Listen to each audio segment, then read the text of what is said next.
Hello friends, welcome to our gate selection YouTube channel. मैं रोहित मिश्रा आज आपके साथ हूँ अपनी अगली वीडियो के साथ। तो फ्रेंड्स, हमने जैसा अपनी पिछली वीडियो में देखा कि किस प्रकार सौरमंडल अस्तित्व में आया और किस प्रकार ब्रह्मांड बना। तो फ्रेंड्स, आज हम उससे आगे का अपनी प्रक्रिया देखते हैं कि किस प्रकार सूर्य अन्य ग्रह अस्तित्व में आए और उनका ब्रह्मांड में क्या स्थान है। तो आज हम सौरमंडल में आगे की प्रक्रिया को समझते हैं, जिसमें हम सूर्य के बारे में चर्चा करेंगे, अन्य ग्रह जिनमें बुध, शुक्र, पृथ्वी, मंगल हैं, उन सब के बारे में चर्चा करेंगे। उससे पहले फ्रेंड्स, जिन लोगों ने हमारी पिछली वीडियो को नहीं देखा है तो मैं नीचे डिस्क्रिप्शन में लिंक दे रहा हूँ, पहले जाकर आप उन वीडियो को देखें, जिससे कि आपका इस टॉपिक के प्रति एक लिंक बना रहेगा। तो चलिए फ्रेंड्स, आज हम सबसे पहले स्टार्ट करते हैं सूर्य को। तो सबसे पहले सूर्य के बारे में हम जानते हैं कि सूर्य क्या है। तो सूर्य सौरमंडल का मुखिया है। यह एक गैसीय गोला है जिसमें हाइड्रोजन 71%, हीलियम 26.5% और 2.5% अन्य तत्व हैं, जिनमें लौह तत्व इत्यादि पाए जाते हैं। सूर्य अपने अक्ष पर पूर्व से पश्चिम दिशा में घूमता है। सौरमंडल के लिए यह प्रकाश एवं ऊष्मा का एकमात्र स्रोत है। यानी सौरमंडल में जो भी प्रकाश एवं ऊष्मा है उसका एकमात्र स्रोत है हमारा सूर्य। एवं सूर्य की ऊर्जा का मुख्य स्रोत क्या है?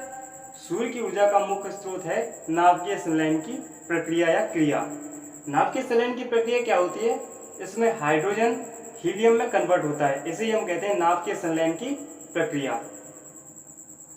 सूर्य का बाहरी भाग जो हमें केवल सूर्य ग्रहण के समय दिखाई देता है उससे हम कोरेना या सूर्य किरीट कहते हैं। कोरेना या सूर्य किरीट क्या है? यह एक्सरे उत्सर्जित करती है एवं इसे हम सूर्य का मुकुट भी कहते हैं। अब यहाँ पर है प्रकाश मंडल। प्रकाश मंडल क्या है? तो सूर्य का वह भाग जो हमें आंखों से दिखाई देता है, जिसे हम देखते हैं, उसे हम कहते हैं प्रकाश मंडल। यह क्या है? यह सूर्य की सर्वाधिक चमकीली बाह्य परत है एवं इसका तापमान 6000 डिग्री सेल्सियस होता है। प्रकाश मंडल के बाह्य भाग को हम वर्णमंडल कहते हैं। कभी कभी प्रकाश मंडल से परमाणु निकलकर अंतरिक्ष में आ जाते हैं, इसे सौर ज्वाला कहते हैं।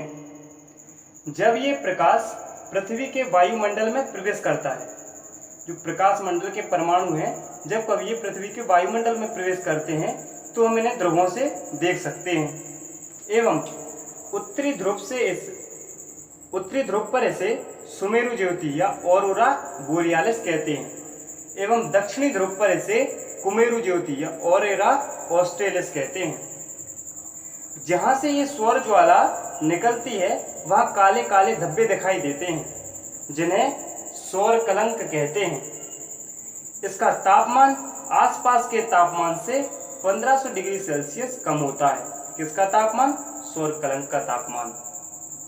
सूर्य के प्रकाश मंडल पर काली काली रेखाएं दिखाई देती हैं।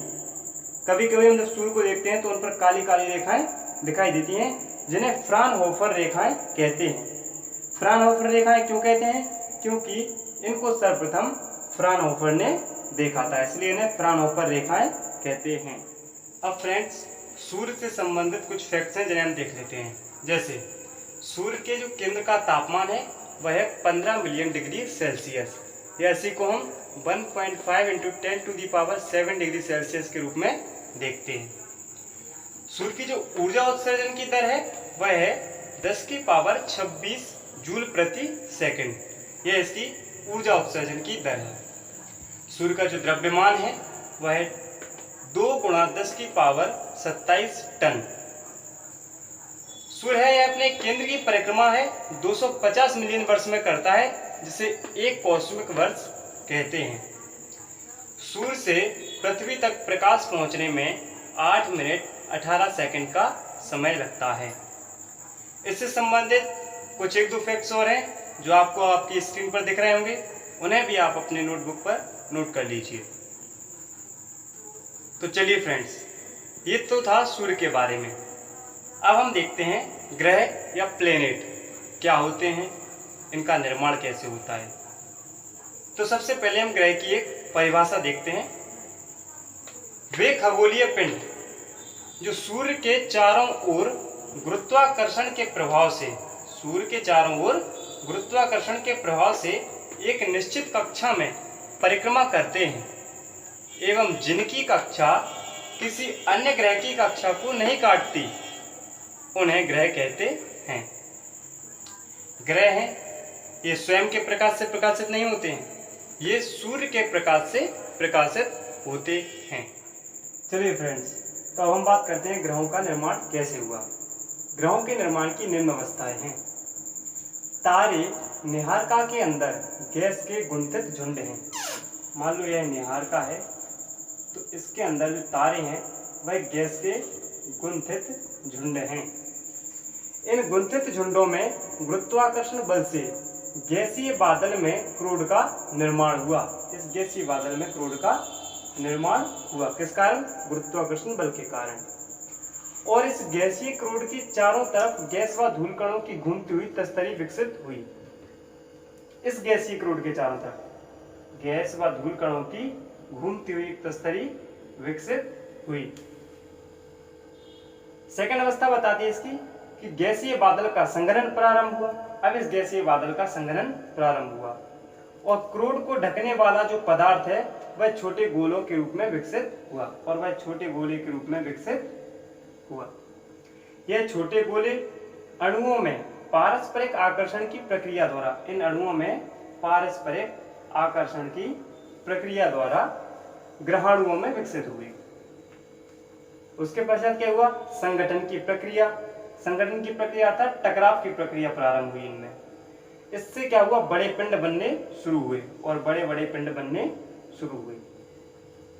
और गुरुत्वाकर्षण बल के फलस्वरूप ये आपस में जुड़ गए। ये सारे पिंड आपस में जुड़ गए और जब इसकी अंतिम अवस्था आती है तो छोटे ग्रहाणुओं के सहवर्धन से कुछ बड़े पिंड ग्रहों के रूप में बने और इस प्रकार ग्रह अस्तित्व में आए। यह जो घटना है आज से 4.6 अरब वर्ष पूर्व की घटना मानी जाती है। देखिए, इन ग्रहों के निर्माण को जरा हम दूसरे आधार पर समझते हैं। मान लीजिए छोटे छोटे पिंड थे निहारिका के अंदर। इनका जब तापमान बढ़ने लगा तो क्या हुआ? 2 हाइड्रोजन परमाणु मिलकर क्या बनाते हैं? हमें पता है, हीलियम का निर्माण करते हैं। तो यहाँ पर मान लो ये हीलियम का निर्माण हुआ और इससे अत्यधिक ऊर्जा उत्पन्न हुई। इस प्रक्रिया को हम कहते हैं परमाणु संलयन की प्रक्रिया।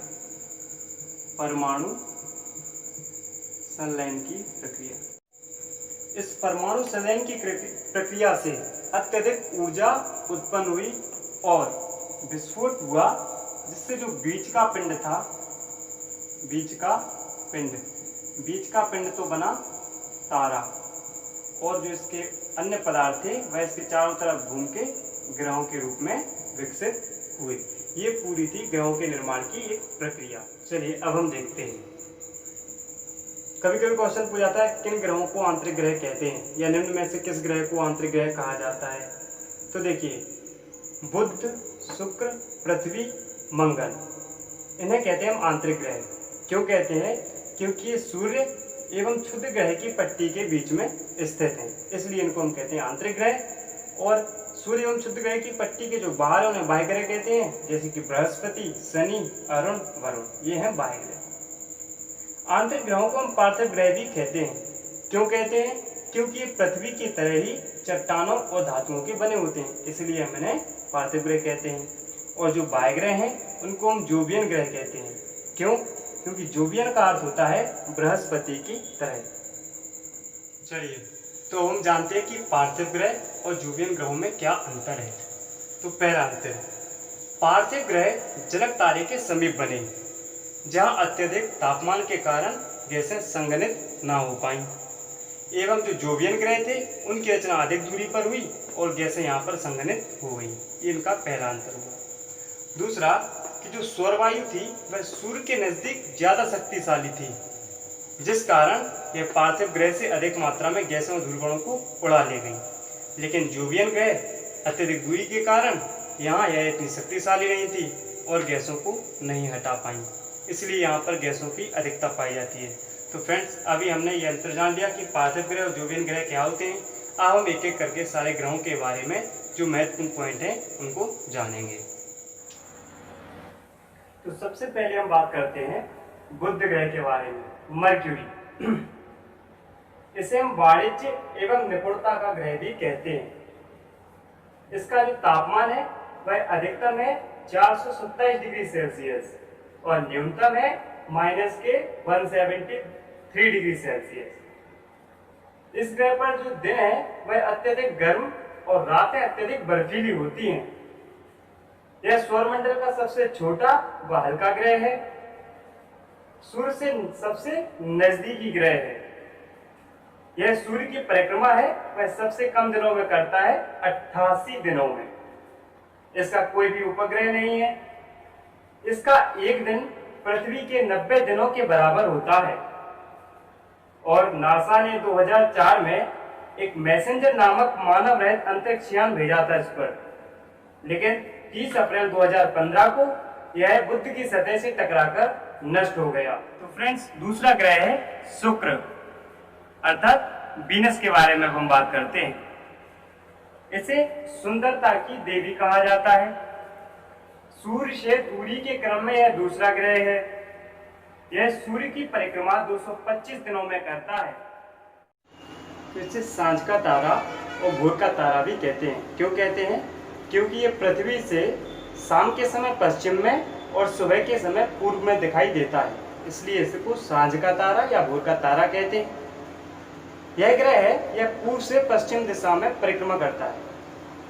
बाकी सारे ग्रह हैं अरुण को छोड़कर वो पश्चिम से पूर्व में परिक्रमा करते हैं, लेकिन शुक्र और अरुण पूर्व से पश्चिम दिशा में परिक्रमा करते हैं।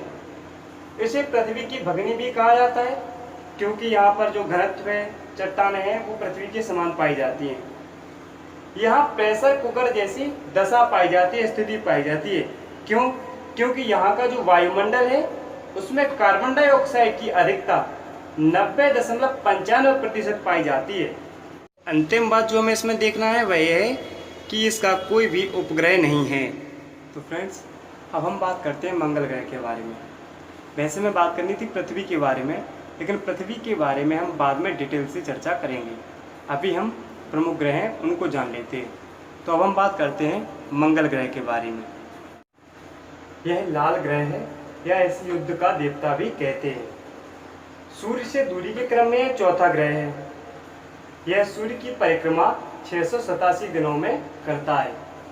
यहाँ का जो वायुमंडल है वह अत्यंत कमजोर है। इसका तापमान यहाँ पर अधिकतम 37 डिग्री सेल्सियस और यहाँ का न्यूनतम तापमान है वह है -137 डिग्री सेल्सियस। आयरन ऑक्साइड के कारण इसकी सतह लाल है, इसलिए हम इसे लाल ग्रह कहते हैं।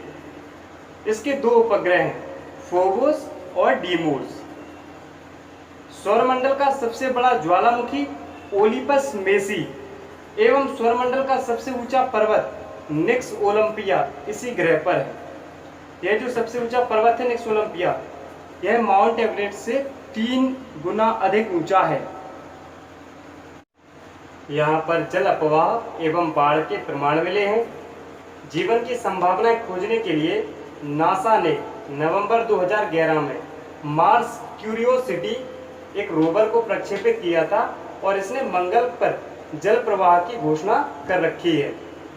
नासा ने आने वाले 25 वर्षों में जर्नी टू मार्स मिशन के तहत मंगल पर मानव बस्तियां बसाने की घोषणा कर रखी है।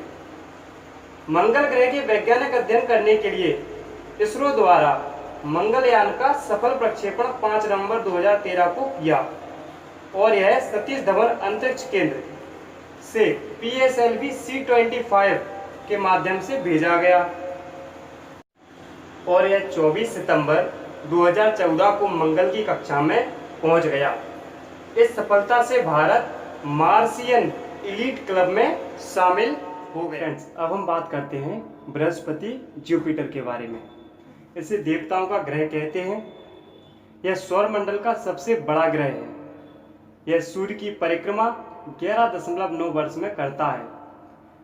सौरमंडल में अगर सर्वाधिक उपग्रह किसी ग्रह के हैं तो वह बृहस्पति के हैं।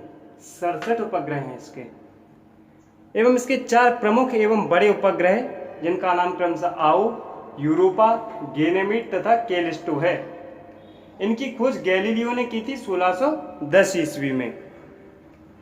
इनमें जो सबसे बड़ा उपग्रह वह है गैनीमेड, जो पीले रंग का है, और यह सौरमंडल का भी सबसे बड़ा उपग्रह है। और इसका जो कैलिस्टो नाम का उपग्रह है उस पर ऑक्सीजन के संकेत मिले हैं।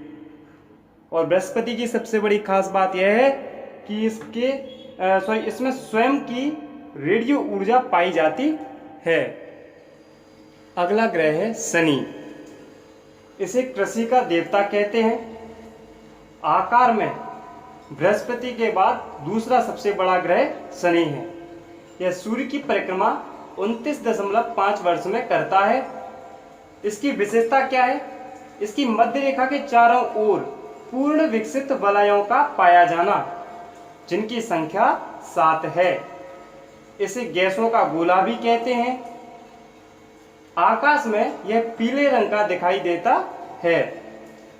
इसके उपग्रह 62 से अधिक हैं, जिनमें सबसे बड़ा टाइटन है, जो आकार में बुध ग्रह के समान है एवं इसका रंग नारंगी है।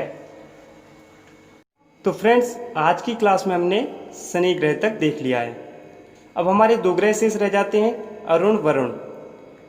पृथ्वी को हम बाद में डिटेल से चर्चा करेंगे, लेकिन जो अभी क्रम में रह जाते हैं अरुण, वरुण, उनको हम नेक्स्ट क्लास में देखेंगे। फ्रेंड्स, अब ग्रहों से संबंधित कुछ और फैक्ट्स रह जाते हैं, उनको हम नेक्स्ट क्लास में देखेंगे। तो फ्रेंड्स, अगर आपको हमारा वीडियो पसंद आता है तो लाइक करिए, कमेंट करिए, शेयर कीजिए, और यदि आप हमारे चैनल पर नए हैं तो हमारे चैनल को सब्सक्राइब कीजिए और हाँ, बेल आइकन दबाना ना भूलें, जिससे कि आपको हमारे वीडियोस के नोटिफिकेशन मिलते रहें। थैंक यू, धन्यवाद।